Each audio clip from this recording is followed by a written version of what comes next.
Hello student, आज हम लोग संपूर्ण जीव विज्ञान सार संग्रह अर्थात पूरा जीव विज्ञान का एनसीईआरटी से जितने भी रिलेटेड आपके क्वेश्चन होते हैं वो आपको एक ही वीडियो में कंप्लीट करा दिया जाएगा। यहाँ पे एनसीईआरटी से रिलेटेड बायोलॉजी के जो 1000 प्रश्न हैं आपको एक ही वीडियो में कंप्लीट कराया। चैप्टर वाइज होगा आपका, बायोलॉजी का जो चैप्टर है चैप्टर वाइज है, वो सारे क्वेश्चन चैप्टर वाइज करवाएंगे। तो आप तैयार हो जाइए कॉपी पेन लेके अपना नोट डाउन करने के लिए, क्योंकि यहाँ से एक घंटे या एक सवा घंटे के अंदर एक ही वीडियो में आपका सारा कंप्लीट जो है आपका बायोलॉजी तैयार किया जाएगा। तो यहाँ से जो है चैप्टर वाइज आपका संपूर्ण जीव विज्ञान आप अभी देखेंगे तुरंत। तो आपका जो चैप्टर वाइज है मानव रोग, मानव शरीर, प्राणी विज्ञान, वनस्पति विज्ञान, परिस्थिति, प्रदूषण, विटामिन, विषाणु रोग, आविष्कार, कोशिका विज्ञान, आनुवंशिकी, जैव विकास, जीवधारी, जितने भी हैं आपके 1000 प्रश्नों के साथ सार संग्रह एनसीईआरटी का सार संग्रह होगा। तो आप तैयार हो जाइए अच्छे से आप जो है इसको वॉच करने के लिए, क्योंकि यहाँ से रिलेटेड जितने भी क्वेश्चन हैं आपके सारे एग्ज़ाम बायोलॉजी के जितने भी क्वेश्चन हैं यहाँ से कोई भी ऐसा एग्ज़ाम नहीं है जहाँ पे इनका जो है इनसे रिलेटेड क्वेश्चन ना आता हो। तो आप यहाँ से सारे एग्ज़ाम के लिए आपका यहाँ से तैयार हो जाएगा। तो 1000 क्वेश्चन हैं आपको वो देखने के लिए आप जो है एनसीईआरटी का जो जितना भी निचोड़ है उसको मैं यहाँ पे आपके यूट्यूब चैनल में रख दिया हूँ। तो यहाँ से आप पूरे जो है वनस्पति विज्ञान, जियोलॉजी, बॉटनी जो भी हो, जितना भी बायो का है, जितना भी सब चैप्टर वाइज है वो सब आप यहाँ से देख लेंगे। समझ लीजिए कि ये आपका जीव विज्ञान का मैराथन है, जीव विज्ञान यानी बायोलॉजी का मैराथन क्लास है समझ लीजिए, क्योंकि यहाँ से 1000 प्रश्न आपको ऐसे ही सॉल्व करने के लिए मिल जाएंगे कि जितने भी इम्पोर्टेंट हैं, जितने भी सारे इम्पोर्टेंट एनसीईआरटी के हैं बस उन्हीं से हैं। कोई आलतू फालतू चीज़ें नहीं है, इसमें फालतू चीज़ें कुछ भी नहीं है। आपको यहाँ से जितने भी हैं सब इम्पोर्टेंट हैं, यहाँ से आपको इम्पोर्टेंट चीज़ें सब मिल जाएंगी। आप अच्छे से वॉच करिएगा इसको, या हो सके तो आप इसको नोट डाउन कर लीजिएगा अपना। तो चलिए बिना देर किए हम लोग शुरू करते हैं। आपका पहला चैप्टर जीवधारियों का वर्गीकरण। जी पहला है क्वेश्चन, जीव विज्ञान शब्द का सर्वप्रथम प्रयोग किसने किया था? लेमार्क तथा ट्रेवियनस ने। दूसरा है जीव विज्ञान का जनक कहा जाता है, किसे कहते हैं? अरस्तु को। जंतु विज्ञान का जनक अरस्तु को कहा जाता है। आधुनिक वर्गीकरण के पिता, father of modern taxonomy, Linnaeus, Carolus Linnaeus इनका नाम है। आधुनिक वर्गीकरण कार्ले लीनियस यानी कैरोलस लीनियस की पुस्तक का नाम था जिसमें जीवधारी को 2 भागों में बांटा गया है। सिस्टमा नेचुरा यानी सिस्टमा नेचर जो है वो आप उनकी पुस्तक है, किसकी? कैरोलस लीनियस की। फिर अगला क्वेश्चन है आपका, वनस्पति विज्ञान का जनक कहा जाता है थियोफेटस। वनस्पति विज्ञान का जनक थियोफेटस को कहा जाता है। अगला क्वेश्चन, वैज्ञानिक नामकरण में पहला शब्द व दूसरा शब्द होता है वंश का नाम, जाति का नाम। मधुमक्खियों का अध्ययन किया जाता है एपीकल्चर के अंतर्गत। रेशम कीट पालन का अध्ययन को कहा जाता है सेरीकल्चर। मत्स्य पालन के अध्ययन को कहते हैं पीसीकल्चर। कवकों के अध्ययन को कहा जाता है माइकोलॉजी। शैवालों के अध्ययन को कहते हैं फाइकोलॉजी। पुष्पों के अध्ययन को कहा जाता है एंथ्रोलॉजी। फलों के अध्ययन को कहा जाता है पोमोलॉजी। यहाँ जितने हैं सब ये आपके जितने अध्ययनों के बारे में पढ़ा जा रहा है, जितने भी हैं अध्ययन यानी किसके किसके अंतर्गत क्या पढ़ा जाता है तथा क्या चीज़ें आती हैं। अगला क्वेश्चन है, पक्षियों के अध्ययन को कहते हैं ऑर्निथोलॉजी। छठवां अगला 16 नंबर है, कीटों के अध्ययन को कहा जाता है एंटोमोलॉजी। वृक्षों व झाड़ियों के अध्ययन को कहा जाता है डेंट्रोलॉजी। सर्पों के अध्ययन को कहा जाता है ओफियोलॉजी। छिपकलियों के अध्ययन को कहा जाता है सारोलॉजी।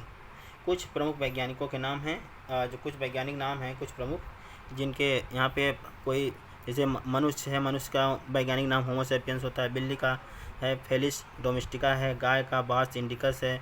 मेढक का राना टिग्रीना है। कुत्ता का कैनिस फैमिलियरिस है। मक्खी का मस्का डोमेस्टिका है। आम का मैंगीफेरा इंडिका हो गया। धान का आरोया सताइवा है। मटर का पाइसम सटाइवम होता है। सरसों का ब्रासिका कैम्प्रेस्टिस होती है। ऐसे ही बहुत से आपके वैज्ञानिक नाम हैं, यानी ये जो जूलॉजिकल नेम या बॉटनिकल नेम होते हैं सब उनके नाम दिए गए हैं। जो जूलॉजिकल नेम और बॉटनिकल नेम है ये कहीं न कहीं सारे एग्जामों में पूछे जाते हैं आपके। अगला है आपका जीवाणु। साइनोबैक्टीरिया था कि बैक्टीरिया किस जगत में प्राणी हैं? मोनेरा जगत के हैं।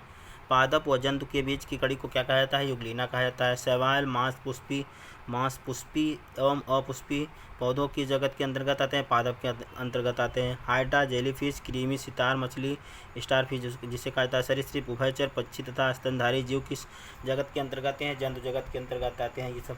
वर्गीकरण की आधारभूत इकाई यानी वर्गीकरण की जो मेन आधारभूत इकाई है वो क्या है? जाति है, जिसको स्पीशीज कहा जाता है। कवक की कोशिका भित्ति भिन्न बनी होती है काइटिन की। काइटिन जो होता है ये कवक की कोशिका भित्ति है। नील हरित शैवाल संबंधित होता है मोनेरा से। अगला क्वेश्चन आपका है, एक कोशिकीय जीव किसके अंतर्गत आते हैं? प्रोटिस्टा के अंतर्गत आते हैं। प्रोटिस्टा जगत के अंतर्गत एक कोशिकीय जीव आते हैं। बहुकोशिकीय तथा यूकैरियोटिक जंतु आते हैं। एनिमिलिया या जंतु जगत के अंतर्गत आते हैं। पौधे और सूत्री विभाजन के लिए प्रयुक्त भाग का क्या होता है? परागकोश होता है। आलू एक प्रकार का क्या है? कंद है। अफीम का वनस्पति नाम क्या होता है? एम्बालिका ऑफिसिनैलिस। एम्बालिका ऑफिसिनैलिस। थैलोफाइट वर्ग के पौधों का कहा मुख्यतः जलीय। जो थैलोफाइट होते हैं वो जलीय होते हैं। जंतु जगत का सबसे बड़ा संघ कौन सा है? आर्थ्रोपोडा। आर्थ्रोपोडा अर्थात जहाँ पे कीट आते हैं। तिलचट्टा, छिपकली, तिलचट्टा हो गया आपका, या फिर आपके टिड्डा हो गया, बिच्छू, स्कॉर्पियन हो गया, ये सब आर्थ्रोपोडा के अंतर्गत आते हैं। अगला है ऑक्टोपस की संघ का जंतु है मोलस्का का है। मोलस्का अर्थात मोलस्का को सीपी अर्थात घोंघा कहा जाता है, जो सीप होते हैं। अगला चैप्टर आपका है कोशिका विज्ञान। कोशिका विज्ञान से संबंधित क्वेश्चन हम लोग देखेंगे। पहला है कोशिका का शक्ति गृह किसे कहते हैं? यानी कोशिका गृह भंडार। जो गृह भंडार होता है वो क्या है? माइटोकॉन्ड्रिया। ऊर्जा गृह भंडार जिसे कहा जाता है। ऊर्जा गृह भंडार कौन है? माइटोकॉन्ड्रिया। किस कोशिका को आत्महत्या की थैली कहते हैं? लाइसोसोम को। लाइसोसोम को आत्महत्या की थैली कहा जाता है। कौन सी कोशिका वनस्पति व पशु दोनों में उपस्थित होती है? सूत्रकणिका। कोशिका क्या है? कोशिका जीवधारियों की रचनात्मक व कार्यात्मक इकाई है। कोशिका जीवधारियों की क्या है? रचनात्मक व कार्यात्मक इकाई। कोशिका की खोज किसने किया और कब किया? रॉबर्ट हुक ने 1665 ईस्वी में किया था। रॉबर्ट हुक ने कोशिका की खोज की थी बोतल की कार्क में। कोशिका का मुख्य भाग क्या होता है? केंद्रक होता है। अगला क्वेश्चन आपका, केंद्रक में पाया जाता है डीएनए एवं आरएनए व गुणसूत्र। डीएनए पाया जाता होगा या फिर आरएनए व गुणसूत्र दोनों होंगे। यानी डीएनए अलग, डीएनए जिसमें पाया जाता है उसमें आरएनए नहीं होगा, और जिसमें आरएनए व गुणसूत्र दोनों होंगे किसी में। केंद्रक के मुख्यतः कितने भाग होते हैं? 4 भाग होते हैं। राइबोसोम मिलकर बना होता है, आरएनए व प्रोटीन का मिला बना होता है। माइटोकॉन्ड्रिया की खोज किसने की थी? आल्टमैन ने। सबसे छोटी कोशिका होती है माइकोप्लाज्मा। सबसे बड़ी कोशिका शुतुरमुर्ग पक्षी का अंडा होता है। सबसे लंबी कोशिका तंत्रिका तंत्र की होती है, जिसे न्यूरॉन कहा जाता है। सेल वाल किस में पाई जाती है? पादप में पाई जाती है। सेल वाल पादप में पाया जाता है। हरे पौधे की भित्ति किसकी बनी होती है? सेलुलोज की बनी होती है। कोशिका भित्ति का क्या कार्य है? जीवाणु और कवक में कोशिका जीवद्रव्य को बाहरी आघात से रक्षा करता है। कोशिका में राइबोसोम की अनुपस्थिति में कौन सा कार्य नहीं होता? प्रोटीन का संश्लेषण नहीं होता। कोशिका में राइबोसोम की अनुपस्थिति अगर होगी तो क्या होगा? प्रोटीन का संश्लेषण नहीं होगा। जीव द्रव्य का नामकरण किया था परकिंजे या पुरकिंजे जिसे कहा जाता है। जीव द्रव्य में अकार्बनिक व कार्बनिक यौगिकों का अनुपात 81:19 होता है। कोशिका के अध्ययन को कहा जाता है साइटोलॉजी कोशिका के अध्ययन को कहा जाता है। सबसे लंबी कोशिका तंत्रिका तंत्र की कोशिका होती है। अगला क्वेश्चन आप है, कोशिका सिद्धांत का प्रतिपादन किया था स्लाइडेन तथा स्वान ने। तारकाय सेंट्रोसोम पाया जाता है केवल जंतु कोशिकाओं में। प्रोटीन की फैक्ट्री कहा जाता है राइबोसोम को। कोशिका के अणु का यातायात प्रबंधक कहा जाता है गाल्जी काय को। स्तनधारी के आरबीसी में नहीं पाया जाता है, लाइसोसोम नहीं पाया जाता। पत्तियों का हरा रंग होता है पर्णहरित अर्थात क्लोरोफिल के कारण। पादप की रसोई किसे कहा जाता है? हरित लवक को पादप रसोई कहा जाता है। टमाटर का लाल रंग होता है लाइकोपीन के कारण। लाइकोपीन का टमाटर का रंग लाल होता है। अगला क्वेश्चन है, पत्तियों का रंग पीला होता है किसके कारण? कैरोटीन के निर्माण के कारण। मनुष्य में गुणसूत्र की संख्या 23 जोड़ी होता है। संख्या में होती है तो 46 होता है। वंशागति का वाहक किसे कहा जाता है? गुणसूत्रों को कहा जाता है। डीएनए की द्विखंडनी संरचना मॉडल डबल हेलिक्स मॉडल किसने प्रतिपादित किया था? जेबी वाटसन तथा क्रिक ने डबल हेलिक्स मॉडल दिया था। प्रोटीन बनाने की अंतिम क्रिया को कहा जाता है ट्रांसलेशन। डीएनए का पूरा नाम होता है deoxy ribo nucleic acid. RNA का पूरा नाम राइबो न्यूक्लिक एसिड। आपका अगला टॉपिक आ गया है जैव विकास व आनुवंशिकी। पहला प्रश्न है इसका, सर्वप्रथम प्रकाश संश्लेषण जीव थे साइनोबैक्टीरिया जो है सर्वप्रथम साइनोबैक्टीरिया जो है प्रकाश संश्लेषी जीव है। सर्वप्रथम जो सबसे पहला जो प्रकाश संश्लेषी जीव कौन था? साइनोबैक्टीरिया है। पक्षियों का विकास हुआ था सरीसृपों से पक्षियों का विकास हुआ था। जल स्थलचर जीवों का विकास हुआ था मत्स्य वर्ग के, मत्स्य यानी मछली वर्ग से। स्तनीय वर्ग के जंतुओं का विकास हुआ था सरीसृपों से। प्राचीन जीवों पादपों के अवशेष के अध्ययन को कहा जाता है जीवाश्म विज्ञान कहा जाता है। उपार्जित लक्षणों का अध्ययन कहा जाता है टोटोलॉजी। उत्परिवर्तन के सिद्धांत प्रतिपादन किया था ह्यूगो डिब्रीज ने उत्परिवर्तन के सिद्धांत को प्रतिपादन किया। अगला क्वेश्चन यहाँ पे, वे लक्षण जो पीढ़ी दर पीढ़ी स्थानांतरित होते हैं कहलाते हैं, क्या नाम है उनका? आनुवंशिकी। जो आनुवंशिकी लक्षण, आनुवंशिक यानी अर्थात जो जीन होता है वो क्या होता है? पीढ़ी दर पीढ़ी आनुवंशिक जो लक्षण होते हैं वो जीन के माध्यम से द्वारा एक पीढ़ी से दूसरी पीढ़ी में जाते हैं। आनुवंशिकी के बारे में सर्वप्रथम जानकारी किसने दिया था? ग्रेगर जॉन मेंडल ने, जिसने मटर पर प्रयोग किया था। आनुवंशिकता के पिता किसे कहा जाता है? ग्रेगर जॉन मेंडल को। आनुवंशिक संबंधित प्रयोग के लिए मेंडल ने सर्वप्रथम चुनाव किया मटर के पौधे का प्रयोग किया था। आनुवंशिकी की इकाई को जीन कहा जाता है। जीन कहाँ अवस्थित होता है? गुणसूत्रों में जीन पाया जाता है। गुणसूत्रों में जीन पाया जाता है। सर्वप्रथम प्रयोगशाला में जीन का संश्लेषण करने वाले वैज्ञानिक कौन थे? डॉक्टर हरगोविंद खुराना। प्रयोगशाला में ही जीन का प्रयोग संश्लेषण किया था उन्होंने। एक जीन एक एंजाइम सिद्धांत किसने प्रतिपादित किया था? बिडल एवं टेटम या रैटम लिखा है, बिडल एवं टेटम या रैटम। अगला क्वेश्चन आपका, जीन का वर्तमान नाम देने वाले वैज्ञानिक का नाम है जोहानसन। कोशिका में पाया जाने वाला आनुवंशिकी पदार्थ क्या होता है? डीएनए होता है। प्रयोगशाला में डीएनए का संश्लेषण किसने किया था? हरगोविंद खुराना ने किया था। माता पिता के गुणसूत्र उनकी संतान में किसके द्वारा स्थानांतरित होते हैं? गुणसूत्रों के द्वारा स्थानांतरित होते हैं। मनुष्य में द्विगुणित क्रोमोसोम की संख्या होती है 23 होती है। मानव में गुणसूत्रों की संख्या 46 होती है। मनुष्य में नर का गुणसूत्र सम्मिलित होता है XY। मनुष्य में मादा गुणसूत्र सम्मिलित होता है। सम्मिश्रण कौन सा होता है? XX होता है। XY क्या है आपका? ये मनुष्य में नर का गुणसूत्र है और XX मादा का गुणसूत्र है। बच्चों के लिंग निर्धारण के लिए उत्तरदायी क्रोमोसोम पिता का। एक मानव शुक्राणु में ऑटोसोम की संख्या होती है 22 जोड़ी। कौन सा एक लिंग संलग्न रोग वर्णांता है?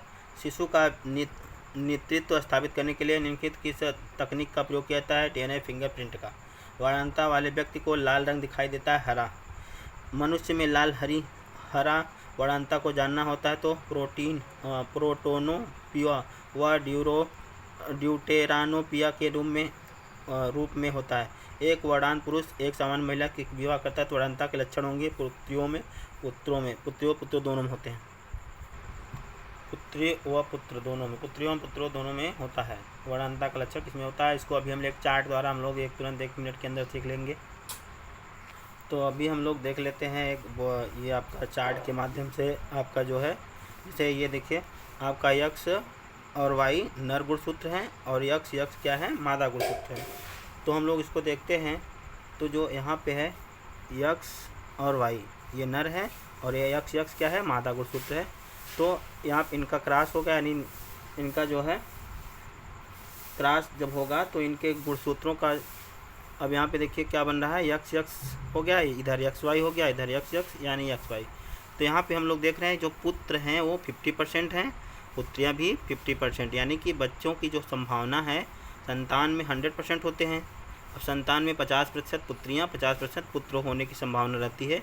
यहाँ पे ऐसा नहीं है कि जो है किसी का कहा जाता है ना गांव में कि लड़के की कमी है या लड़की की कमी है। यहाँ पे किसी कमी की बात नहीं हो रही। यहाँ पे गुणसूत्रों के ऊपर है कि आपका 50% गुणसूत्र लड़का होगा, 50% लड़की होगी। यहाँ से ये आपका हो गया। एक चार्ट के माध्यम से हम लोग ने सीख लिया कि जो है 50% पुत्र और पुत्रियों की संख्या होगी। टोटल संतान पूछा जाता है तो 100% होता है, टोटल 100%। और XX के माध्यम से क्या हुआ? 50% हो गया। वर्णांता के केस में हम लोग देख लेते हैं कि आपका ये चार्ट के माध्यम से वर्णांता में देखिए, अगर पुरुष क्या है 100% वर्णांत है। पुरुष क्या है? वर्णांत, यानी X पे और Y पे दोनों पे आपका ये C लिखा है ना, कलर ब्लाइंडनेस। और सामान्य महिला कैसी है? सामान्य है। इसका देखिए XX है, XX इसका X के ऊपर C लिखा है, Y के भी ऊपर, यानी ये वर्णांत है। अगर इन दोनों का ये सामान्य महिला है और ये वर्णांत पुरुष है, इनकी अगर शादी होगी तो इनके जो लक्षण होंगे इनके बच्चों का क्या होता है? देखिए XC और इधर XYC, फिर XC और XYC। तो यहाँ पे देख रहे हैं कि ये जो C है ये महिला पे, यानी कि पुत्रियों पे क्या हो रहा है? 100% वाहक हो रहा है, क्योंकि जब तक दोनों को नहीं आएगा तब तक ये वर्णांत नहीं होंगे एक पे। और पुत्रों में क्या हो रहा है, ये 100% वर्णांत हो जा रहे हैं, देख रहे हैं दोनों पे आ गया, यानी कि 100% पुत्र वर्णांत हो जाएंगे, पुत्रियाँ 100% वाहक होंगी अगले पीढ़ी में, यानी अगले इनके बाद इनकी जब शादियाँ होंगी तब इनके जो बच्चे होंगे तब वहाँ पे वर्णांतता का लक्षण दिखेगा, ये वाहक कार्य का कार्य करेंगे। तो हम लोग दोनों को देख लिए, एक सामान्य कार्य देख लिए और एक जो है हम लोग वर्णांतता का भी देख लिए। अगला क्वेश्चन आपका है, बच्चों के लिंग निर्धारण के लिए उत्तरदायी क्रोमोसोम है पिता का। एक सामान्य मानव गुणसूत्र में ऑटोसोम की संख्या 22 जोड़ी होता है। कौन सा एक लिंग सहलग्न रोग वर्णांतता है? लिंग सहलग्न रोग होता है, लिंग सहलग्न रोग होता है। शिशु का नेतृत्व स्थापित करने के लिए निम्न में किसका एक तकनीक का प्रयोग किया जाता है? डीएनए फिंगरप्रिंट का। अच्छा सॉरी, यही दोबारा हम लोग क्वेश्चन दोबारा पढ़ रहे हैं। वर्णांतता वाले व्यक्ति को लाल रंग दिखाई देता है हरा। मनुष्य के लाल हरे वर्णांतता को जाना जाता है प्रोटोनोपिवा व ड्यूटेरोनोपिवा के रूप में। एक वर्णांत पुरुष एक सामान्य महिला की विवाह करता है तो वर्णांत के लक्षण होने का पुत्रों में होता है, जो भी हम लोग एक चार्ट के माध्यम से पढ़े थे। अब उसके बाद अगला क्वेश्चन है, लाल हरा वर्णांत होने के कारण यह गुणसूत्रों की वंशागति। हीमोफीलिया में रक्त का थक्का नहीं बनता। गुणसूत्रों में पाया जाने वाला आनुवंशिक पदार्थ कहा जाता है जीनोम कहा जाता है। अगला चैप्टर आपका आ गया वनस्पति विज्ञान। पेड़ पौधों व उनके क्रियाकलापों के अध्ययन को कहा जाता है वनस्पति विज्ञान। वनस्पति विज्ञान का जनक किसको कहा जाता है? थियोफ्रेटस को। हिस्टीरिया प्लांटेरनम पुस्तक के लेखक हैं थियोफ्रेटस। फाइकोलॉजी में किसका अध्ययन किया जाता है? शैवाल का। पर्यावरण का अध्ययन जीव विज्ञान की किस शाखा के अंतर्गत किया जाता है? पारिस्थितिकी के अंतर्गत किया जाता है, पारिस्थितिकी। फूलों के संवर्धन के विज्ञान को कहा जाता है फ्लोरिकल्चर। झाड़ियों का अध्ययन किया जाता है डेंड्रोलॉजी के अंतर्गत, ये शायद उसमें पढ़ते हैं अभी हम लोग। अगला क्वेश्चन है, पे पौधों में वाष्पोत्सर्जन की क्रिया होती है पत्तियों में। प्रकाश संश्लेषण का प्रथम स्थिर यौगिक क्या है? फास्फोग्लिसरिक अम्ल। ऑक्सीजन कैसा हार्मोन है? पादप। तने की वृद्धि मापने में प्रयोग होता है ऑक्जेनोमीटर का। हरा प्रोटोजोआ किस नाम से जाना जाता है? पैरामीशियम के नाम से। क्लोरोफिल में उपस्थित होता है मैग्नीशियम। प्रकाश संश्लेषण क्रिया में ऑक्सीजन निकलता है पानी से। दलहन की जड़ों में नष्ट करने वाला जीवाणु राइजोबियम होता है। अगला क्वेश्चन है, नारियल में प्रकीर्णन कैसे होता है? पानी के द्वारा। जिन फलों का निर्माण केवल अंडाशय से होता है उन्हें कहते हैं सत्य फल यानी ट्रू फ्रूट होता है। सत्य फल के उदाहरण है सेब है, कटहल है, नाशपाती है। प्रकाश संश्लेषण की दर सर्वाधिक होती है लाल प्रकाश में। जल को जड़ों में पत्तियों तक पहुंचाया जाता है जाइलम के। जाइलम मतलब जल, फ्लोएम मतलब भोजन को पत्तियों से जड़ तक पहुंचाया जाता है फ्लोएम। जिम्नोस्पर्म का सबसे छोटा पौधा कौन? जैमिया पिग्मिया है। मृदा अपरदन को रोकने की सहायता प्रदान करता है ब्रायोफाइटा। मृदा अपरदन को रोकने का। अगला क्वेश्चन है, दूध से दही बनाने में सहायक होता है लैक्टोबैसिलस।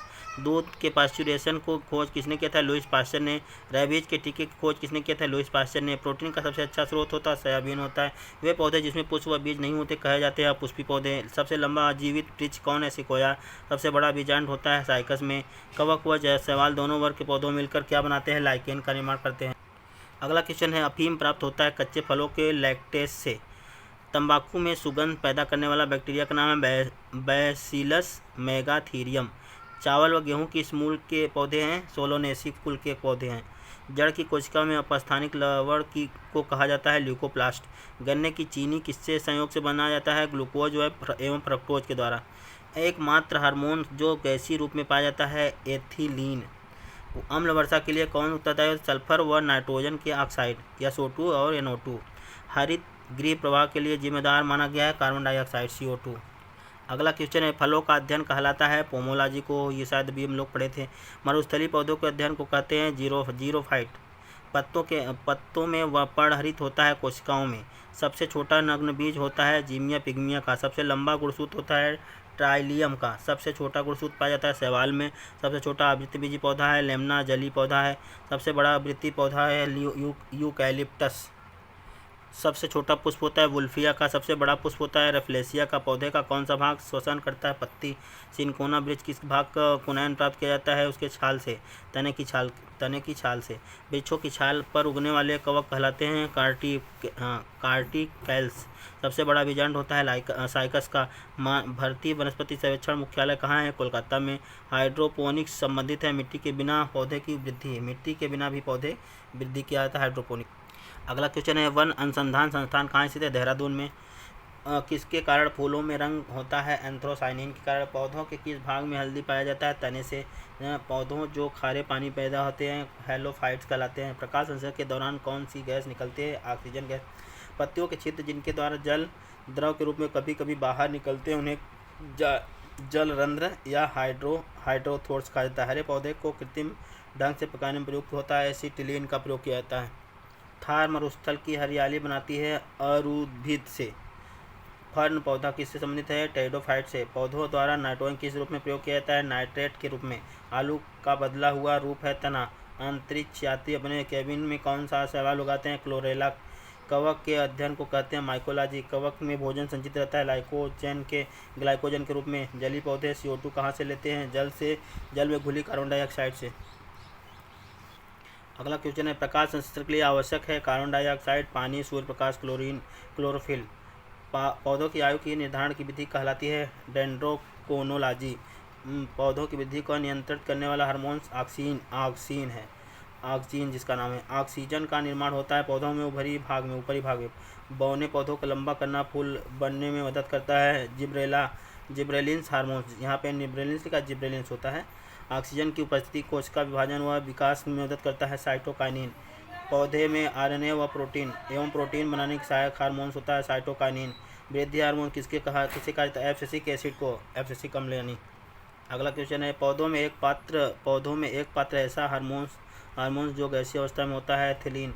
फूलों को खिलाने वाला हार्मोन्स कहा जाता है फ्लोरिजेंस। पौधों में जख्म भरने का कार्य करता है ट्राउमैन।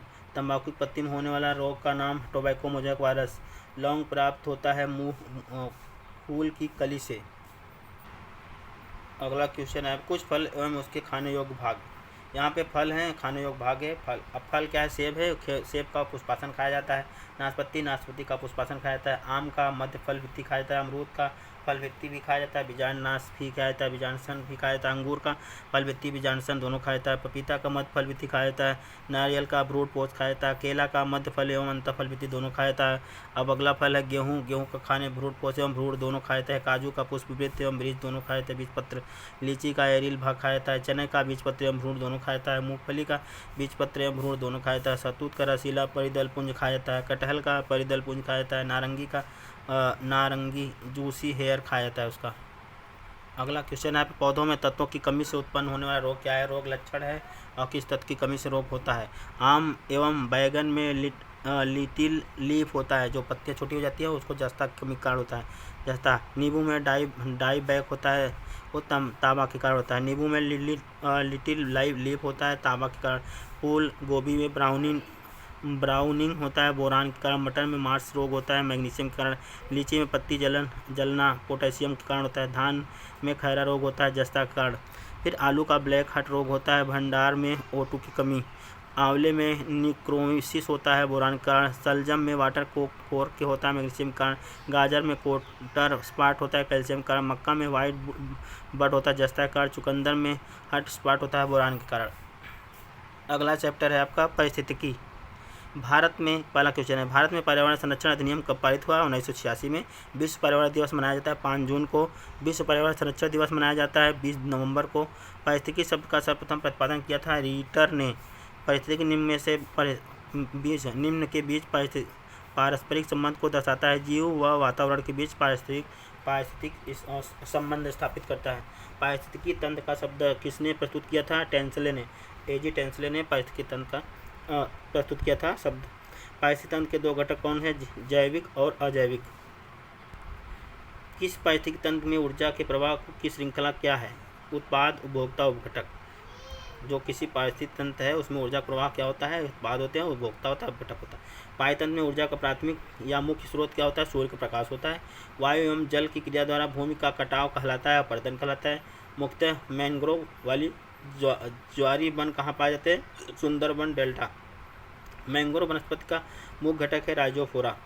समुद्र के किनारे वनस्पति कहलाते हैं लवणोद्भिद वनस्पति। वे घटक जो अपना भोजन स्वयं बनाते हैं कहलाते हैं उत्पादक। वे घटक जो उत्पाद द्वारा भोजन का उपयोग करते हैं उपभोक्ता कहलाते हैं। अगला क्वेश्चन है, उपभोक्ता कितने प्रकार के होते हैं? 3 प्रकार के होते हैं। प्राथमिक उपभोक्ता के उदाहरण गाय, भैंस, बकरी आदि। द्वितीय उपभोक्ता के उदाहरण हैं लोमड़ी, भेड़िया, मोर आदि। तृतीय उपभोक्ता के उदाहरण हैं बाघ, शेर, चीता आदि। कवक व जीवाणु किस वर्ग के अंतर्गत आते हैं? अपघटक। हाइड्रोफाइट कहते हैं एक जलीय पौधों में। द्वितीय उपभोक्ता के उदाहरण लोमड़ी, भेड़िया, मोर आदि। तृतीय उपभोक्ता के उदाहरण बाघ, शेर, चीता आदि। कवक व जीवाणु किस वर्ग के अंतर्गत आते हैं? अपघटक के। हाइड्रोफाइट कहा जाता है एक जलीय पौधे को। पारिस्थितिक संतुलन बनाए रखने के लिए भारत में वन क्षेत्र कितना अनुपात में होना चाहिए? 33.3% होना चाहिए। विश्व का सबसे अधिक तेजी से बढ़ने वाला जल पादप जल हायसिंस। अगला टॉपिक यानी अगला चैप्टर आपका आ गया प्रदूषण। वायु प्रदूषण के संदर्भ में पीएम से क्या तात्पर्य है? कड़की पदार्थ। केंद्रीय प्रदूषण नियंत्रण बोर्ड स्थित है नई दिल्ली में। भारतीय वन प्रबंधन संस्थान स्थित है भोपाल में। राष्ट्रीय विज्ञान औद्योगिक संस्थान स्थित है फरीदाबाद में। 3 दिसंबर 1984 को भोपाल गैस त्रायोदशी का कारण है मिथाइल आइसोसाइनाइड। वायु प्रदूषण के प्रमुख कारण है carbon monoxide, sulphur dioxide, hydrogen sulphide, hydrogen fluoride, nitrogen के ऑक्साइड, अमोनिया आदि। अगला क्वेश्चन है विश्व पर्यावरण दिवस मनाया जाता है 5 जून को, शायद 2 बार हो गया। ओजोन दिवस मनाया जाता है 16 दिसंबर को। ध्वनि प्रदूषण कब होता है? जब ध्वनि 80 डेसिबल के ऊपर हो जाती है। सबसे ज़्यादा जल प्रदूषण होता है शहरीकरण में से होता है, जहाँ शहर में। जल प्रदूषण की जांच की जाती है BOD biochemical demand oxygen demand से होता है। बायोकेमिकल ऑक्सीजन डिमांड से। जल प्रदूषण कब होता है? जब जल में ऑक्सीजन की मात्रा कम हो जाती है। वायु प्रदूषण सबसे ज़्यादा होता है 60% वाहनों से धुआं से। जमीन से निकलने वाले ईंधन को कहा जाता है जीवाश्म ईंधन कहा जाता है। अगला क्वेश्चन है सबसे हानिकारक प्रदूषक गैस कार्बन मोनोऑक्साइड। अम्लीय वर्षा होता है सबसे ज़्यादा सल्फर डाइऑक्साइड ऑक्साइड का तथा नाइट्रोजन डाइऑक्साइड का कारण होता है। ग्रीन मफल का इस्तेमाल होता है ध्वनि प्रदूषण को कम करने के लिए। रेडियो एक्टिव को कहाँ प्रदूषित होता है? जल, वायु, जमीन तीनों। कहाँ प्रदूषण होता है? रेडियो एक्टिव से तीनों जगह होता है, जल पे भी, वायु पे, जमीन पे, तीनों में। सबसे खतरनाक रेडियो एक्टिव होता है स्टोनियम 19। जेट प्लेन से निकलने वाले वायु प्रदूषण स्रोत से आता है एरोसॉल। जेट प्लेन में धुएं गैस होती है CFC क्लोरोफ्लोरोकार्बन और नाइट्रोजन NO2 या नाइट्रोजन डाइऑक्साइड। सूर्य से आने वाली हानिकारक पराबैंगनी किरणें होती हैं त्वचा कैंसर, उससे त्वचा कैंसर होता है। हरित गैस कौन सी होते हैं? क्लोरोफ्लोरोकार्बन CFC जिसका नाम है, कार्बन डाइऑक्साइड और NO2। ग्रीन हाउस की सबसे मुख्य गैस कौन है? Carbon dioxide. किस प्रदूषण का कारण मनुष्य के तंत्रिका तंत्र प्रभावित होता है? शीशा कारण। कौन सा प्रदूषण मनुष्य के रक्तदाब को बढ़ाता है? कौन सा प्रदूषण मनुष्य के रक्तदाब को बढ़ाता है वह हृदय रोग पैदा करता है? कैडमियम। लोहे की खान में काम करने वाले मजदूर किसके कारण रोगग्रसित होता है? सिलिका के कारण। अगला टॉपिक है, अगला चैप्टर आपका प्राणी विज्ञान आ गया। जंतु तथा उनके क्रियाकलापों का अध्ययन कहा जाता है प्राणी विज्ञान। एक कोश की प्राणी किस संघ में आते हैं? संघ प्रोटोजोआ में। संघ पोरिफेरा के जंतु पाए जाते हैं खारे पानी में। संघ पोरिफेरा के उदाहरण है साइकस, मैथेनिया, स्पंज आदि। संघ सिलेंट्रेटा कैसे प्राणी होते हैं? जलीय द्विस्तरीय होते हैं। संघ सिलेंट्रेटा प्राणी कुछ उदाहरण हाइड्रा, जेलीफिश, सी एनीमोन और मूंगा आदि। केचुआ किस संघ का प्राणी है? संघ एनिलिडा का है। केचुए में हृदय होता है 4 जोड़ी। आर्थ्रोपोडा संघ की देव गुहा कहलाती है हिमोसेल्स। आर्थ्रोपोडा प्राय होते हैं एक लिंगी व निषेचन शरीर के अंदर होता है। आर्थ्रोपोडा संघ के उदाहरण हैं तिलचट्टा, झींगा मछली, केकड़ा, खटमल, मक्खी, मच्छर, मक्खी, टिड्डा, मधुमक्खी सब। कॉकरोच के हृदय कक्ष होते हैं 13। संघ इकाइनोडर्मेटा सभी प्राणी प्राप्त समुद्री होते हैं। घेघा व सीपी किस संघ में अंतर्गत है? संघ मोलस्का में आते हैं। अगला क्वेश्चन है संघ इकाइनोडर्मेटा में कुछ उदाहरण है जेलीफिश, सेलफिश, क्राईफिश, सिल्वरफिश, कैटलफिश, शेयरफिश, टैगफिश, जैरफिश, ब्रिटर स्टार। ये सब जितने भी इकाइनोडर्मेटा के अंतर्गत आते हैं ये फाल्स मछलियाँ हैं, मतलब जैसे ट्रू होती हैं ऐसे फाल्स फिश हैं ये। समुद्री घोड़ा किस वर्ग में आता है? संघ कार्डेटा के। सरीसृप वर्ग के प्राणी छिपकली, सांप, घड़ियाल, कछुआ आदि। विश्व एकमात्र जहरीला छिपकली है हेलोडर्मा। उड़ न सकने वाली पक्षी कीवी एमू। सबसे छोटा पक्षी हिमिंग बर्ड। सबसे बड़ा जीवित पक्षी शुतुरमुर्ग। अगला क्वेश्चन है आपके स्तनधारी वर्ग के सबसे ज़्यादा तापमान होता है बकरी का 39 डिग्री सेल्सियस होता है। स्तनधारी वर्ग कितने वर्गों में बांटा गया? 3। Prototheria, Eutheria, Metatheria. अंडे देने वाले स्तनधारी कौन से? प्रोटाथीरिया, एकिडना, प्लेटिपस। अपरिपक्व बच्चों को जन्म देने वाला होता है मेटाथीरिया, कंगारू। पूर्ण विकसित शिशु को जन्म देता है यूथिटी, मनुष्य। उपकला ऊतक क्या कार्य होता है? यह शरीर के अंगांगों को चोट बचाता है। संयोजी ऊतक का कार्य होता है शरीर के अन्य ऊतकों तथा अंगों का आपस में जोड़ने का कार्य करता है। अगला क्वेश्चन, मानव शरीर में मांसपेशियों की संख्या होती है 639। मानव शरीर की सबसे बड़ी मांसपेशी होती है ग्लूटियस मैक्सिमम कुल्ला की मांसपेशी होती है। मानव शरीर की सबसे छोटी मांसपेशी है स्टेपिड्स। तंत्रिका ऊतक की को और किस नाम से जाना जाता है? चेतना ऊतक। मानव रक्त क्या है? एक तरल संयोजी ऊतक है। मानव रक्त की मात्रा शरीर में भार लगभग होता है 7%। मनुष्य में रक्त का पीएच मान 7.4 क्षारीय होता है। एक वयस्क मनुष्य के औसतन रक्त की मात्रा होती है 5 से 6 लीटर होता है। अगला है आपका चैप्टर रक्त, प्लाज्मा, रुधिराणु, ब्लड कार्पसेल्स। रक्त ये अजीवित तरल भाग होता है। रक्त जो है, प्लाज्मा क्या है? रक्त में रक्त अजीवित तरल भाग होता है। रक्त का 55 से 60% प्लाज्मा होता है। प्लाज्मा का 90% भाग जल, 7% प्रोटीन, 0.9 लवण व शेष ग्लूकोज होता है। प्लाज्मा का कार्य पचे हुए भोजन एवं हार्मोन्स के अन्य भागों को पहुंचाना होता है। रक्त में रुधिराणु, ब्लड कार्पसेल्स क्या है? यह रक्त का शेष 45% भाग होता है। इसमें 3 भाग होते हैं। लाल रक्त RBC होता है, जिसे लाल रक्त कणिका कहता है। श्वेत और WBC कहा जाता है।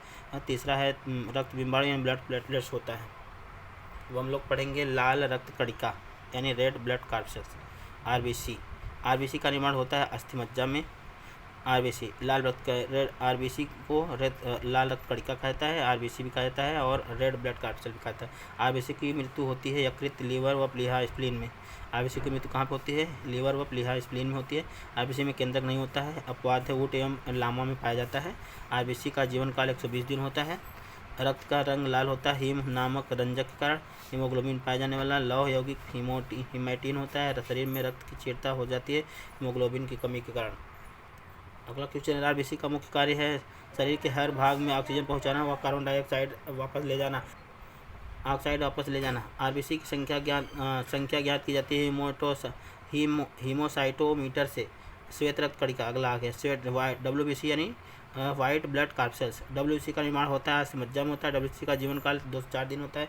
WBC की मृत्यु कहाँ होती है? रक्त में ही हो जाती है। WBC का मुख्य कार्य होता है संक्रमण से बचाना, शरीर को रोगों संक्रमण से बचाने के लिए कार्य होता है। अगला क्वेश्चन, रक्त बिम्बाणु, ब्लड प्लेटलेट जीवन काल होता है 3 से 5 दिन। रक्त बिम्बाणु का मुख्य कार्य होता है रक्त का थक्का बनाने में मदद करना। रक्त बिम्बाणु मुख्य इसके केंद्रक नहीं होता है, माने मास मज्जा में होता है। डेंगू ज्वर होने के पर क्या प्रभाव पड़ता है? शरीर में रक्त प्लेटलेट्स कमी हो जाती है। हमारे शरीर में ताप के नियंत्रण का कार्य करता है। शरीर के रोगों की रक्षा करता है। रक्त का थक्का बनाने में सहायता विटामिन K का कार्य करता है। रक्त का थक्का बनाने की महत्वपूर्ण विटामिन फाइब्रिनोजेन है। अगला क्वेश्चन है, मानव में रक्त समूह की खोज की थी कार्ल लैंडस्टीनर 1900 ईस्वी में। मनुष्य में रक्त की विभिन्नता का मुख्य कारण है RBC में पाई जाने वाली ग्लाइकोप्रोटीन। मनुष्य में कितने प्रकार के रुधिर वर्ग होते हैं? 4 प्रकार के होते हैं। किस रक्त समूह को सर्वदाता कहा जाता है? रक्त समूह O को कहा जाता है सर्वदाता, जो सबको ब्लड दे सकता है। सर्वग्राही समूह किसको कहा जाता है? AB रक्त समूह, जो सबका ब्लड ले सकता है। ऊंचाई पर जाने पर RBC का आकार बढ़ जाता है। रुधिर को वाहिनियों जमने को रोका हिपैरिन कारण। रक्त वर्ग की खोज के लिए लैंडस्टीनर को नोबेल प्राइज 1930 में मिला। तो शरीर का रुधिर बैंक किसको कहा जाता है? प्लीहा को। शरीर में एंटीबॉडी का निर्माण करता है लिम्फोसाइट्स कोशिकाएं। प्लेटलेट्स को और किस नाम से जाना जाता है? थ्रोम्बोसाइट्स के नाम से जाना जाता है। रुधिर को किस तापमान पर रखा जाता है? 4 डिग्री सेल्सियस ताप पर। रुधिर का अध्ययन करते हैं हीमैटोलॉजी के अंतर्गत करता है। एक स्वस्थ मनुष्य का एक बार कितनी रुधिर दान कर सकता है? 450 ml 1 यूनिट। शुद्ध व अशुद्ध रुधिर का निर्माण शरीर में वहन करती है क्रमशः शिराएं व फुफ्फुस शिराएं। रक्त परिसंचरण तंत्र का जनक कहा जाता है विलियम हार्वे को। मनुष्य का औसत रक्तचाप होता है 120 से 80, यानी जो ब्लड प्रेशर होता है 120 से 80 होता है। रक्तदाब मापने वाला यंत्र है स्फेग्नोमीटर। अगला टॉपिक है यानी अगला चैप्टर मानव शरीर के तंत्र। मानव शरीर के तंत्र में मनुष्य में भोजन का पाचन कहाँ से प्रारंभ होता है? मुख से। मनुष्य के लार ग्रंथियों में निकलने वाला एंजाइम को कहा जाता है टाइलिन। भोजन में उपस्थित हानिकारक जीवाणु को नष्ट करने का काम करता है लाइसोजाइम। आमाशय में भोजन लगभग 4 घंटे रहता है। भोजन की आमाशय पहुँचने में पाइलोरिक ग्रंथि में कौन सा रस निकलता है? जठर रस। आमाशय में निकलने वाला जठर रस में एंजाइम होता है पेप्सिन व रेनिन।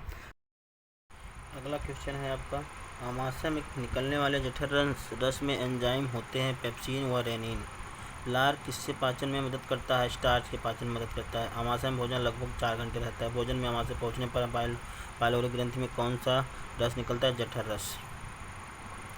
मनुष्य की पाचन नली कितने फीट लंबी होती है? 32 फीट लंबी होती है। अस्थियों और दांतों में मौजूद रासायनिक द्रव्य कैल्शियम फास्फेट होता है। डायस्टेज एंजाइम का स्रोत है लार ग्रंथि। आमाशय में जाइमेज प्रोटीन को पचाने में मदद करता है पेप्सिन। आमाशय ग्रंथि की पेप्सिन स्रावित ग्रंथियाँ कौन सी है? मुख्य कोशिका। किस पाचक अंग में अम्ल होता है? आमाशय सीएल। कौन सा अम्ल आमाशय में रहता है? Hydrochloric CL. मवेशी घास निकलने के बाद कहाँ से संग्रहित करते हैं? प्रथम आमाशय में। अगला क्वेश्चन है, पाचन क्रिया में प्रोटीन किस पदार्थ में बदल जाती है? एमिनो अम्ल में। एमिनो एसिड आमाशय आवश्यकता किससे संश्लेषण के लिए होती है? प्रोटीन की। मानव जठर में प्रोटीन पाचन के लिए उत्तरदायी अनुकूल परिवेश क्या है? अम्लीय। कौन सा एंजाइम प्रोटीन को पेप्सिन बदल देता है? पेप्सिन। प्रोटीन को पेप्टोन में बदल देता है? पेप्सिन। दूध को दही से स्कंदित करने वाला एंजाइम रेनिन है। दूध प्रोटीन को पचाने वाला एंजाइम रेनिन है। दूध में कौन सा प्रोटीन शर्करा युक्त पाया जाता है? केसिन व लैक्टोज। दूध में पाया जाने वाला मुख्य प्रोटीन क्या है? केसिन नाम है उसका। अगला क्वेश्चन है, ग्लूकोज को इथाइल अल्कोहल में कौन सा एंजाइम बदलता है? जाइमेज। किस एंजाइम की उपस्थिति के कारण HIV अक्सर अपना आकार बदल देता है? रिवर्स ट्रांसक्रिप्टेज के कारण। मछली प्रथम श्रेणी का प्रोटीन है क्योंकि इसमें होता है आवश्यक अमीनो अम्ल। मुख्य में मंड स्टार्च का शर्करा में पाचन किसके द्वारा होता है? टाइलिन यानी लार। मुख्य में मंड स्टार्च शर्करा पाचन किसके द्वारा? टाइलिन द्वारा। कौन सा एक रेशेदार प्रोटीन है? कीरेटिन। कौन से अंग पर उंगली के समान उभरी हुई संरचना होती है जिन्हें दीर्घ रोम अथवा रसांकुर कहा जाता है? रजांकुर लिखा है, रसांकुर कहा जाता है। छोटी आंत में पाया जाता है। अगला क्वेश्चन है, मानव शरीर में पाचन का अधिकांश भाग किस अंग में संपन्न होता है? छोटी आंत में। अधिकतम पोषक तत्व रक्त में कहाँ से अवशोषित होते हैं? छोटी आंत से। सिग्मोइड कोलन किसका एक भाग है? बड़ी आंत का। मानव शरीर में सबसे बड़ी ग्रंथि कौन सी है? लीवर है। लीवर किसका भरपूर स्रोत है? वसा घुलनशील युक्त विटामिन का। किसका संश्लेषण यकृत द्वारा किया जाता है? विटामिन ए का। पचे हुए भोजन में मौजूद विषैले पदार्थ का कौन सा अंग चूषक करता है? यकृत।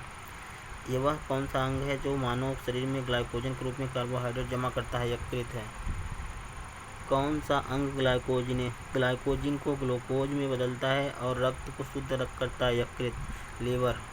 स्तनधारी किसमें यूरिया बनाते हैं? यकृत में। ग्लाइकोजन किस अंग में जमा होता है? यकृत में। हिपेटाइटिस मानव शरीर में किस अंग को प्रभावित करता है? यकृत को। पीलिया रोग में किससे संक्रमण होता है? यकृत गड़बड़ होता है, खराब होता है। किस ग्रंथि में पित्त का उत्पादन होता है? यकृत में। पित्त कहाँ से संग्रहित होता है? पित्ताशय में। अगला क्वेश्चन है, मानव शरीर की कौन सी ग्रंथि एक साथ अंतःस्रावी व बहिःस्रावी दोनों कार्य करती है? अग्नाशय। इंसुलिन किस ग्रंथि द्वारा बनता है? अग्नाशय द्वारा। पैंक्रियास की कोशिकाएं जो इंसुलिन उत्पादन करती हैं कहलाती हैं आइलेट्स ऑफ लैंगरहैंस। इंसुलिन की खोज किसने की? बैटिंग व बेस्ट ने। इंसुलिन एक प्रकार का हार्मोन्स है। कौन सा हार्मोन्स रक्त में शर्करा की मात्रा को नियंत्रित करता है? इंसुलिन। निम्न में से किस कोशिका में इंसुलिन का रिसाव होता है? बीटा कोशिका से इंसुलिन का रिसाव होता है। शरीर में किस अंग की खराबी के मधुमेह रोग होता है? पैनक्रियाज खराब होने के कारण जो है मधुमेह हो जाता है, जिससे शुगर पाया जाता है। किस रंग द्रव्य की उपस्थिति के कारण मानव मल का रंग पीला होता है? यूरोबिलिन। किस भाग में पाचन व श्वसन नलिका क्रॉस करती हैं? ग्रसनी। आहार में लवण एवं का मुख्य उपयोग भोजन को स्वादिष्ट बनाना। पशु प्रोटीन को प्रथम श्रेणी का प्रोटीन क्यों माना जाता है? अनिवार्य एमिनो एसिड से भरपूर होता है। प्रोटीन एवं पेप्टोन को पॉलीपेप्टाइड व एमिनो अम्ल में परिवर्तित करता है इरिप्सिन। अगला क्वेश्चन है आपका, मंड को घुलनशील शर्करा में परिवर्तित करने का कार्य एमाइलेज करता है। वसा को ग्लिसरीन तथा फैटी एसिड में परिवर्तित करता है लाइपेज।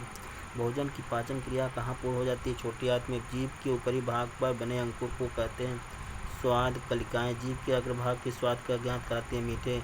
जीभ के पीछे वाले भाग को स्वाद कराता है कड़वे। जीभ के बगल वाले भाग का स्वाद खट्टा स्वाद का आभास कराता है। मानव शरीर का सबसे कठोर भाग दांत जो एनेमल का बना होता है। दांत का एनेमल। दांतों के अध्ययन को कहते हैं ओडोंटोलॉजी। दांतों की थेरेपी कहलाती है रूट कैनाल ट्रीटमेंट RCT। दांतों में कठोरता किसके कारण होती है? कैल्शियम के कारण। मनुष्य में कितने प्रकार के दांत होते हैं? 4। कृंतक, रदनक, अग्रचौड़क, चौड़क। मनुष्य में दांतों के तंत्र सूत्र 21-23/21-23, यहाँ पे 21-23/21-23 होता है। और मनुष्य में इंसाइजर दांतों की कुल संख्या 8 होती है। मनुष्य के जीवन काल में कितने प्रकार के दांत आते हैं? 2 दांत, अस्थायी दांत 2 प्रकार के।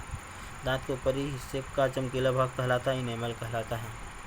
मनुष्य के लार में होता है 99% जल व 1% एंजाइम। लार में पाए जाने वाले एंजाइम है टाइलिन लाइसोजाइम।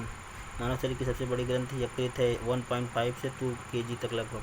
फाइब्रिनोजेन नामक प्रोटीन का निर्माण होता है यकृत में।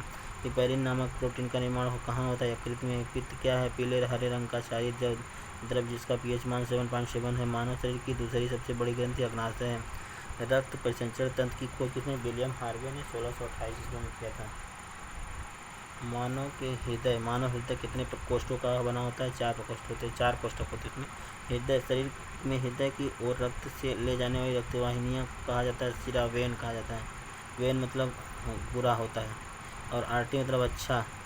हृदय से शरीर की ओर रक्त ले जाने वाली रक्तवाहिनियों को कहा जाता है धमनी यानी आर्टरी कहा जाता है। सिरा में कैसा रक्त प्रवाहित होता है? अशुद्ध रक्त। सिरा में यानी सिरा यानी वेन में बुरा यानी शुद्ध रक्त प्राप्त होता है। धमनी में कौन सा रक्त प्रवाहित होता है? शुद्ध रक्त अर्थात O2 ऑक्सीजन युक्त। धमनी का मतलब आर्टरी, आर्टरी मतलब अच्छा। यहाँ सामान्य मनुष्य का हृदय 1 मिनट में धड़कता है 72 बार। हृदय की मांसपेशियों को रक्त पहुँचाने वाली वाहिनी को कहा जाता है कोरोनरी धमनी। हृदय घात कब होता है? कोरोनरी धमनी में जब रुकावट हो जाती है। अगला क्वेश्चन है, सामान्य मनुष्य का रक्त दाब होता है 120 से 80 mm प्रति Hg। 120 सिस्टोलिक होता है, 80 डायस्टोलिक होता है। हृदय की धड़कन को नियंत्रित करने वाला हार्मोन्स थायरॉक्सिन एवं एड्रीनेलिन। लसिका में पाई जाने वाली कणिकाएँ कहलाती हैं लिम्फोसाइट्स। लिम्फोसाइट का क्या कार्य है? शरीर में के हानिकारक जीवाणु का भक्षण करके शरीर को रोगों से रक्षा करना। मूत्र का असामान्य घटक है एल्यूमिन। गुर्दे की निस्पंदन इकाई कौन सी है? नेफ्रॉन। मानव शरीर का कौन सा अंग जल में के संतुलन के लिए उत्तरदायी है? गुर्दा। मूत्र कहाँ बनता है? संग्राहक वाहिनियों में। मूत्र का पीला रंग किसके कारण होता है? यूरोक्रोम के कारण होता है। मूत्र के स्रावण को बढ़ाने वाली औषधि डायूरेटिक। मूत्र होता है अम्लीय, pH 6 औसतन। वृक्क का प्रमुख कार्य है रक्त के प्लाज्मा को शुद्ध करना तथा शरीर के अनावश्यक पदार्थों को मूत्र के रास्ते बाहर निकालना। तंत्रिका तंत्र के अध्ययन कहते हैं न्यूरोलॉजी। तंत्रिका तंत्र की संरचना एवं क्रियात्मक इकाई न्यूरॉन है। मानव शरीर में सभी अंगों के कार्य का नियंत्रित संचलन व समन्वय करता है अंतःस्रावी तंत्रिका तंत्र। अंतःस्रावी तंत्र व तंत्रिका तंत्र। जन्म के बाद मानव के किस ऊतक को कोई कोशिका विभाजन नहीं होता? तंत्रिका यानी न्यूरॉन का जो होता कोई विभाजन नहीं होता। मानव शरीर की सबसे बड़ी कोशिका होती है तंत्रिका तंत्र, 90 सेंटीमीटर होती है। मानव मस्तिष्क हड्डियों से बने जिससे ढांचे में सुरक्षित रहता है उसे क्या कहते हैं? क्रेनियल। ब्रेन की सुरक्षा के लिए ब्रेन के ऊपर कितनी लेयर होती है? 3। मानव मस्तिष्क का औसत भार लगभग 1400 ग्राम होता है। ब्रेन के ऊपर पाई जाने वाली लेयर में कौन सा द्रव भरा होता है जिससे मस्तिष्क को बाहरी आघात से सुरक्षा प्रदान करता है? सेरेब्रोस्पाइनल द्रव। मानव मस्तिष्क का सबसे बड़ा भाग सेरिब्रम है। मानव मस्तिष्क में याददाश्त स्मरण शक्ति का नियंत्रण किसके द्वारा होता है? सेरिब्रम के द्वारा। मानव मस्तिष्क में भूख, प्यास, नींद एवं एहसास किसके द्वारा होता है? हाइपोथैलेमस के द्वारा। मानव मस्तिष्क में ठंड व गर्मी का एहसास होता है थैलेमस के द्वारा। मानव मस्तिष्क में ताप नियंत्रण का कार्य कौन करता है? हाइपोथैलेमस करता है। पीयूष ग्रंथि मानव शरीर में कहाँ पाई जाती है? मस्तिष्क के आधार पर। अगला क्वेश्चन है, मस्तिष्क को मेरुदंड में कौन जोड़ता है? Medulla oblongata. मानव मस्तिष्क में गुस्सा व खुशी का नियंत्रण कौन करता है? हाइपोथैलेमस। शरीर का संतुलन बनाए रखने के सहायक करता है सेरिबेलम। मानव शरीर में कुल कितनी हड्डियां होती हैं? 206। मानव शरीर में सबसे लंबी हड्डी फीमर की होती है। हमारे शरीर में कुल कितनी मांसपेशियां होती है? 639। मनुष्य की खोपड़ी में कुल कितनी अस्थियां होती है? 29। मनुष्य के शरीर में पसलियों की कितनी जोड़ी होती हैं? 12 जोड़ी पसलियाँ होती हैं। 12 जोड़ी पसलियाँ होती हैं। अगला क्वेश्चन है आपका, टीबिया नामक हड्डी किसमें पाई जाती है? टांग में। अस्थियां एवं मांसपेशियों को आपस में जोड़ता है टेंडन जैसे कहते हैं। मानव शरीर की सबसे छोटी हड्डी स्टेपस है। ह्यूमरस अस्थि कहाँ पाई जाती है? ऊपरी भाग भुजा में, हाथ में। इस जीव में पसलियों की संख्या सर्वाधिक होती है? सांप में। नवजात शिशु में हड्डियों की संख्या कितनी होती है? 300। कंकाल तंत्र के अध्ययन को कहते हैं ऑस्टियोलॉजी। कॉन्ड्रोसाइट पाए जाते हैं उपास्थि यानी हड्डियों में, उपास्थियों में पाए जाते हैं। अगला क्वेश्चन, वृद्धावस्था में मनुष्य की हड्डियाँ कमज़ोर क्यों हो जाती हैं? कैल्शियम की कमी के कारण। ओडोंटोलॉजी में अध्ययन करते हैं दांतों का। ऑस्टियोसाइट्स कहा जाता है बोन में पाए जाते हैं। ऑस्टियोसाइट्स कहाँ पाए जाते हैं? बोन में। घुटने की हड्डी को किस नाम जाना जाता है? पटेला के नाम से। किसमें वाह्य कंकाल नहीं होता? एम्फीबिया में। एम्फीबिया में वाह्य कंकाल नहीं होता। टिबिया नामक हड्डी पाई जाती है टांग में। टूटी हड्डी को जोड़ने के लिए प्रयोग किया जाता है प्लास्टर ऑफ पेरिस का। कंधे व कमर के जोड़ को क्या बोला जाता है? बाल एवं सॉकेट ज्वाइंट। अगला क्वेश्चन है, मानव हड्डी का मुख्य घटक क्या है? कैल्शियम। कॉलर की हड्डी को किस नाम से जाना जाता है? क्लेविकल। मानव शरीर में सैंडल जोड़ों की संख्या कितनी होती है? 2। सैडल। मानव शरीर की सबसे पतली हड्डी नाम क्या है? बहिर्जदिका। अच्छी कंकाल में कितनी हड्डियाँ होती है? 80। शरीर की सबसे लंबी व भारी हड्डी का नाम जांघ की हड्डी जिसे फीमर कहा जाता है। अस्थि को अस्थि से जोड़ने का कार्य कौन करता है? लिगामेंट। मास्टर ग्रंथि के नाम से जाना जाता है। पीयूष ग्रंथि को मास्टर ग्रंथि कहा जाता है। अगला क्वेश्चन है, फेफड़े का बाहरी आवरण बना होता है प्लूरल झिल्ली का। कुछ जंतु में नीला रुधिर होता है क्यों? हीमोसाइनिन के कारण। मानव शरीर में श्वसन का सबसे महत्वपूर्ण अंग है फेफड़ा। श्वसन का नियंत्रक मस्तिष्क किसके नाम से होता है? आब्लांगेटा, मेडुला ऑब्लांगेटा। ऑक्सीजन की कमी कहलाती है अनॉक्सिया। मनुष्य में फुफ्फुसों की कुल सजीव क्षमता होती है 4500 ml। ग्रास नाल में भोजन में प्रवेश को रोकने के लिए द्वार की रक्षा होती है एपिथ्रोसिस द्वारा। एपिथ्रोसिस वायवीय श्वसन की संपूर्ण प्रक्रिया किसने दी थी? क्रेब्स एंड हैचेंस क्रेब्स साइकिल। स्तनियों में गैसों का विनिमय कहाँ होता है? एल्वियोलाई, जिसका नाम है एल्वियोलाई। मानव की सामान्य श्वास दर होती है 16 बार प्रति मिनट। 16-17 बार 1 मिनट में। ऑक्सीजन का परिवहन होता है आरबीसी रेड ब्लड कार्सेल्स। रुधिर में CO2 कार्बन डाइऑक्साइड का वहन किससे उपाय होता है? सोडियम बाइकार्बोनेट के द्वारा। आहार नली व श्वास नली जहाँ आपस में मिलती हैं उसे कहा जाता है ग्रसनी।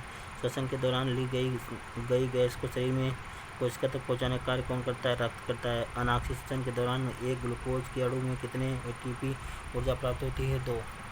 श्वसन दर को किस यंत्र द्वारा मापा जाता है? स्पायरोमीटर द्वारा नापा जाता है। सिगरेट व धूम्रपान से फेफड़े में कौन सा रोग हो जाता है? एम्फाइस्मा नाम। अगला चैप्टर है पोषक पदार्थ, अर्थात अगला टॉपिक क्या है? पोषक पदार्थ। इसमें पहला क्वेश्चन है, वे पदार्थ जो विभिन्न प्रकार के जैविक क्रियाओं में संचालन व संपादन की आवश्यकता होती है कहलाते हैं पोषक पदार्थ। पोषक पदार्थ कितने प्रकार के होते हैं? 4 प्रकार के। ऊर्जा उत्पादक पोषक पदार्थ कहते हैं वे पदार्थ जो ऊर्जा उत्पादन करते हैं, जैसे वसा, कार्बोहाइड्रेट। उपापचयी नियंत्रण पदार्थ होता है जो शरीर की विभिन्न उपापचयी क्रियाओं का नियंत्रण करता है, जैसे विटामिन, लवण, जल आदि। अगला क्वेश्चन है, शरीर में वृद्धि व निर्माण पदार्थ कौन सा है? प्रोटीन। शरीर में वृद्धि व निर्माण पदार्थ प्रोटीन होता है। आनुवंशिक पदार्थ होता है वे पोषक पदार्थ जो शरीर में आनुवंशिक गुणों को एक पीढ़ी से दूसरी पीढ़ी तक ले जाते हैं, न्यूक्लिक एसिड यानी न्यूक्लिक अम्ल कहलाते हैं। कार्बोहाइड्रेट में कार्बन, हाइड्रोजन, ऑक्सीजन का अनुपात 1:2:1 होता है। 1 ग्राम ग्लूकोज को ऑक्सीकरण कितना ऊर्जा उत्पन्न होती है? 4.2 किलो कैलोरी। शरीर में ऊर्जा की सर्वाधिक आपूर्ति होती है कार्बोहाइड्रेट से 50 से 75% होता है ऊर्जा की आपूर्ति। कार्बोहाइड्रेट कितने प्रकार के होते हैं? 3 प्रकार के, मोनोसैकेराइड, डाइसैकेराइड, पॉलीसैकेराइड।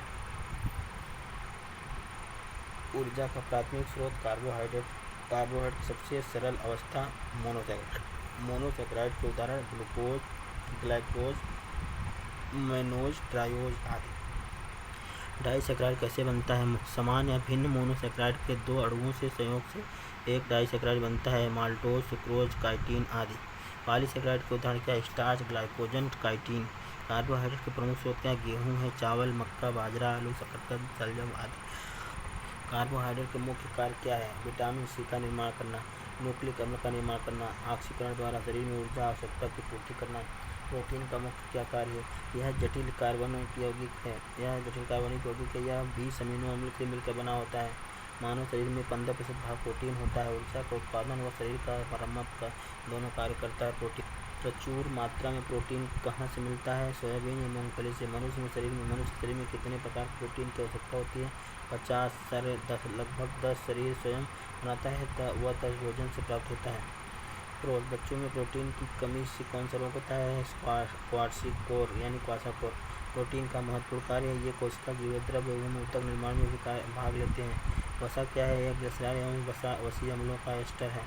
वसा कितने प्रकार का होता है? तो संतृप्त व असंतृप्त। असंतृप्त वसा के उदाहरण क्या? मछली का तेल, वनस्पति तेल आदि। संतृप्त वसा अम्ल के उदाहरण नारियल का तेल, ताड़ का तेल आदि। 1 ग्राम वसा से कितनी ऊर्जा प्राप्त होती है? 903 किलो कैलोरी। शरीर में वसा का संश्लेषण कहाँ होता है? माइटोकॉन्ड्रिया में। वसा के मुख्य कार्य क्या है? वसा यह शरीर में जमा होकर शरीर के ताप को बाहर नहीं निकलने देता। वसा की कमी से त्वचा रूखी हो जाती है। वसा की अधिकता से हृदय की बीमारी व रक्तचाप होता है, हार्ट अटैक भी। अगला क्वेश्चन, विटामिन का आविष्कार किसने किया था? फुंक 1911 में। विटामिन शरीर में क्या कार्य करता है? शरीर में के उपापचय क्रिया का नियंत्रण करता है। जल में घुलनशील विटामिन कौन सा है? WBC। WBC का मतलब W वाटर हो गया, B का मतलब विटामिन बी और विटामिन सी। वसा में घुलनशील विटामिन कौन है? ADEK एड सॉल्युबल विटामिन जिसे कहा है। विटामिन की कमी से होने वाले रोग और स्रोत क्या है? विटामिन का स्रोत क्या है? विटामिन की कमी से कौन सा रोग होता है? पहला है विटामिन ए। विटामिन ए रासायनिक नाम है रेटिनॉल। कमी से होने वाला रोग है रतौंधी, संक्रामकों का खतरा, जीरोथैलेमिया इस रोग होता है इसमें। स्रोत क्या है? दूध, अंडा, पनीर, हरी साग सब्जी, मछली, तेल आदि। दूसरा है विटामिन B1। इसका रासायनिक नाम नहीं है। कमी होने से रोग क्या होता है? बेरी होता है। स्रोत कहाँ से होता है? मूंगफली, तिल, सूखा मिर्च, बिना धुला दाल, यकृत, अंडा एवं सब्जियाँ। फिर उसके बाद आता है विटामिन B2। इसका नाम है राइबोफ्लोविन। यह प्राप्त होता है। कमी से रोग होता क्या है? त्वचा का फटना, आंखों का लाल होना, जीवा का फटना, ये सब कमी से होती है इसमें। स्रोत क्या है? खमीर, कलेजी, मांस, हरी सब्जियाँ, दूध। विटामिन B3 का नाम है निकोटिनामाइड या नियासिन। इसकी कमी से रोग क्या है? पेलाग्रा अर्थात त्वचा दाग या फोर्डी सिंड्रोम। इसमें स्रोत क्या है? मांस, मूंगफली, आलू, टमाटर, पत्ती वाली सब्जियां आदि। अगला विटामिन है विटामिन B5। इसका नाम है पेंटोथेनिक अम्ल। कमी से होने वाला रोग क्या है? बाल का सफ़ेद होना, मंद बुद्धि होना। स्रोत क्या है? मांस, दूध, मछली, गन्ना, टमाटर। उसके बाद विटामिन आता है B6, जिसका नाम रासायनिक नाम है पायरिडॉक्सिन। यह एनीमिया, त्वचा रोग पैदा करता है। यकृत, मांस, अनाज में पाया जाता है। स्रोत इसका है। विटामिन B7 बायोटीन नाम है इसका। लकवा, शरीर में दर्द, बालों का गिरना, मांस, अंडा, यकृत, दूध, पाइम इसमें स्रोत है इसका। विटामिन B11 क्या है? फोलिक अम्ल, फोलिक एसिड, जिसका नाम है एनीमिया, पेचिश रोग होता है। दाल में पाया जाता है, पाया जाता है, सब्जी अंडे में पाया जाता है, सेम पाया। विटामिन B12 क्या है? साइनोकोबालामिन, एनीमिया और पांडु रोग होता है। मांस, कलेजी और दूध में पाया जाता है। अगला विटामिन की कमी से होने वाला रोग अगला है विटामिन C, एस्कॉर्बिक एसिड, जिसका नाम है रासायनिक नाम है एस्कॉर्बिक एसिड। इसमें एस्कॉर्बी मसूड़े का फूलना, इसमें नींबू, संतरा, नारंगी, टमाटर, खट्टे पदार्थ, मिर्च, अंकुरित अनाज इस समय पाया जाता है। विटामिन D क्या है? कैल्सीफेरॉल, जिसका रासायनिक नाम है रिकेट्स होता है बच्चों में। ऑस्टियोमाइलिस बच्चों वयस्कों में होता है। मछली युक्त तेल में पाया जाता है, दूध में पाया जाता है, अंडे में पाया जाता है। विटामिन E क्या है? टोकोफेरॉल, जो जनन शक्ति का कम होना। विटामिन E टोकोफेरॉल, यह पत्ती वाली सब्जियां, दूध, मक्खन, अंकुरित गेहूँ, वनस्पति तेल आदि पाया जाता है। विटामिन F क्या है?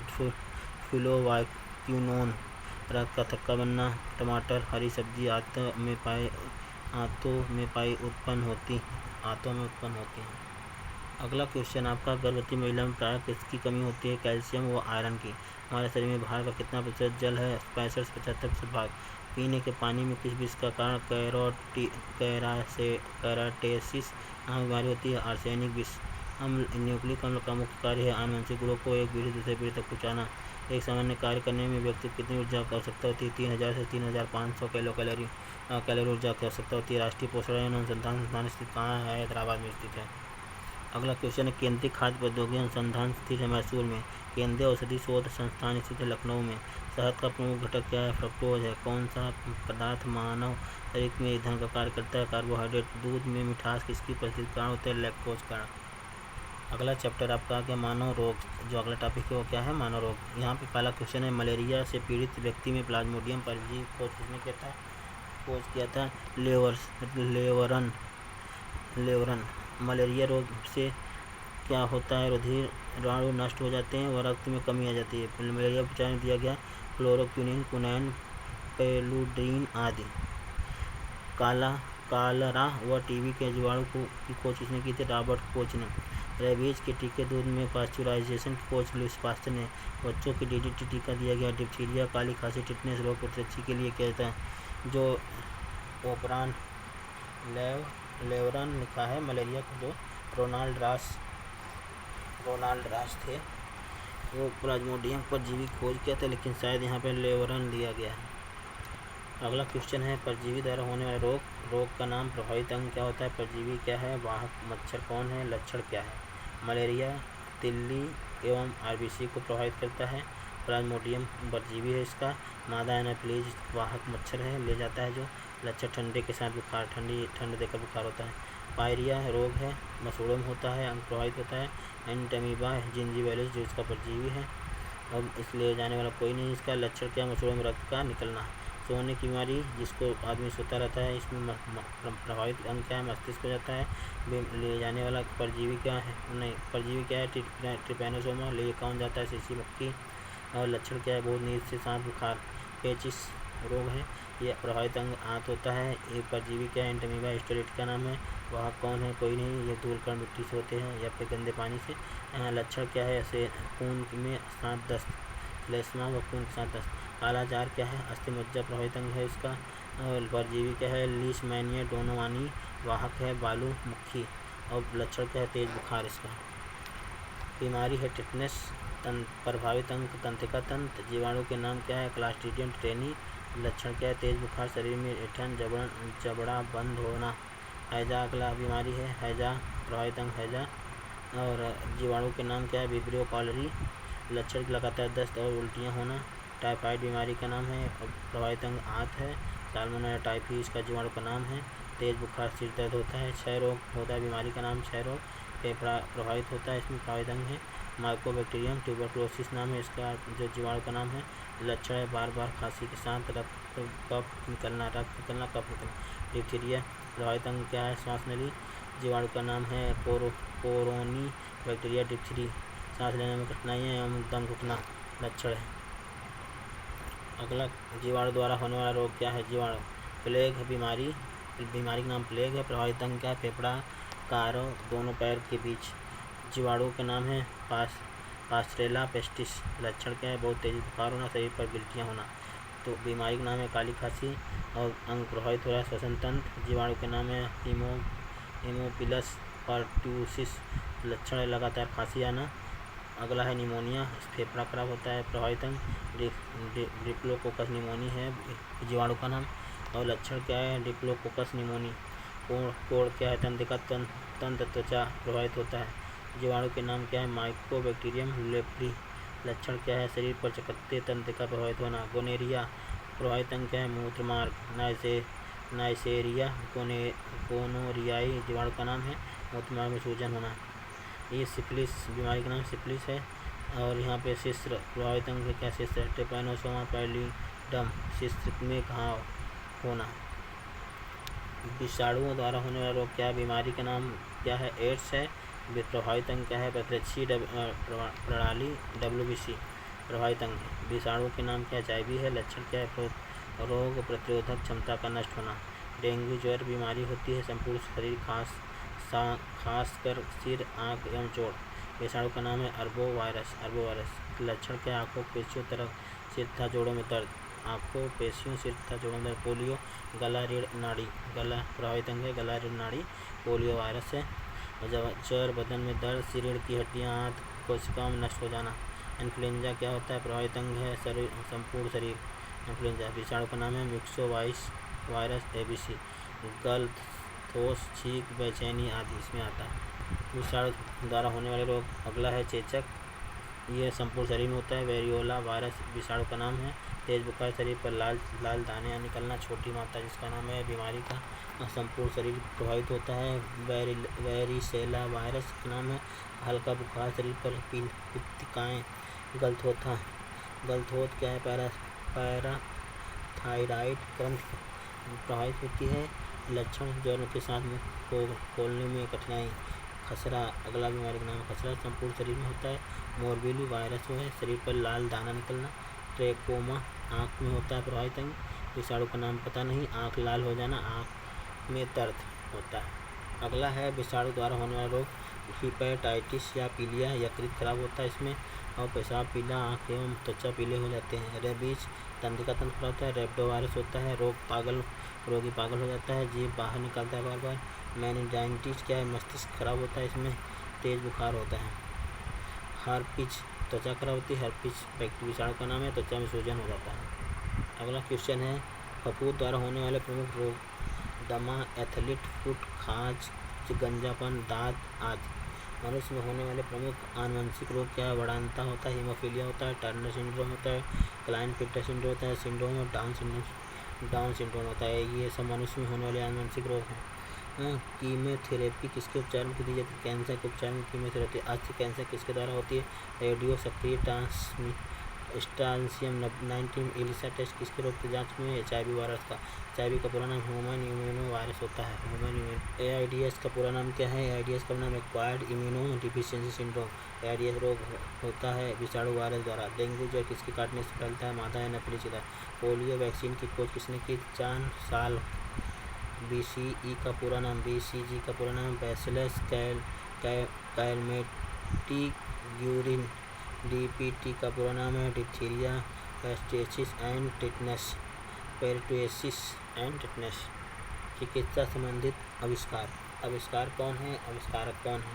आविष्कार क्या है, विटामिन की आविष्कार किसने किया था, फंक ने। विटामिन बी का मैकुलन, विटामिन डी का हॉपकिंस, स्ट्रेप्टोमाइसिन का बामसैमैन, होम्योपैथी हैनीमैन, ओपर हार्ट सर्जरी वाल्टर लीहेलल, प्रथम परखनली शिशु एडवर्ड ए स्टोटो, antigen Landsteiner.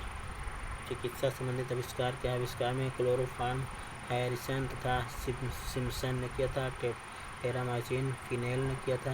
Polio vaccine John E Salk ने किया था। बैक्टीरिया के ल्यूवेनहॉक ने किया था। RNA का जेम्स वाटसन था, आर्थर अर्क ने। मलेरिया परजीवी का चिकित्सा रोनाल्ड टॉस ने किया था। Vitamin A McCollum, vitamin C हेलकट।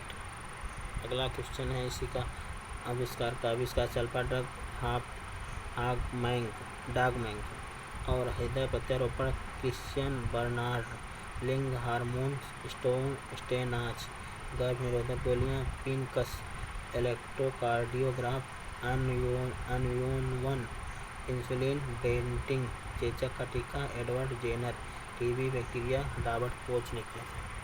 अगला आविष्कार पेनिसिलिन, आविष्कारक अलेक्जेंडर फ्लेमिंग। BCG यूरिन कालमेट, रक्त परिवर्तन Karl Landsteiner. DNA James Watson तकरीक कीटाजाटोज। तो अभी सारे जो है क्वेश्चन आपके यहाँ पे समाप्त हो गए।